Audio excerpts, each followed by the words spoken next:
মই যোৱাকালি কৈছিলোঁ যে আমিনুল ইছলাম এনেকুৱা ব্যক্তিৰ ওপৰত ভাৰত চৰকাৰে চোকা দৃষ্টি ৰাখিব লাগে। মই তেখেত গ্ৰেপ্তাৰ হোৱাৰ 1.5 ঘণ্টামান আগত লখিমপুৰত এইটো বিবৃতি দিছিলোঁ। কাৰণ আমিনুল ইছলামৰ যিটো ওঠৰ ভাষা সেইটো পাকিস্তানী বা পাকিস্তানক ভাল পোৱা সেইসকলৰ ভাৰতত থাকি পাকিস্তানৰ গুণ গোৱা যিটো মানসিকতা, ভাৰতীয় নাগৰিক হৈ পাকিস্তানৰ হৈ যি ওকালতি কৰা তেওঁলোকৰ যিবিলাক কথা বাৰ্তা আচৰণ, সেই আচৰণ কৰাসকল কোনো গুণে ৰাষ্ট্ৰবিৰোধী শক্তিতকৈ কম নহয়।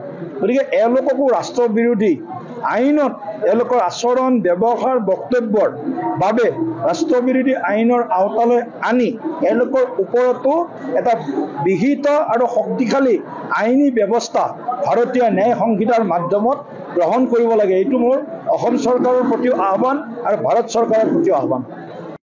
মই দক্ষিণ অসম গ'লোঁ আৰু উত্তৰ অসম ঘূৰি আছিলোঁ। আজি আকৌ উজনি অসম পালোহি আৰু নামনি অসমটো আৰু ঘূৰিয়ে থাকোঁ।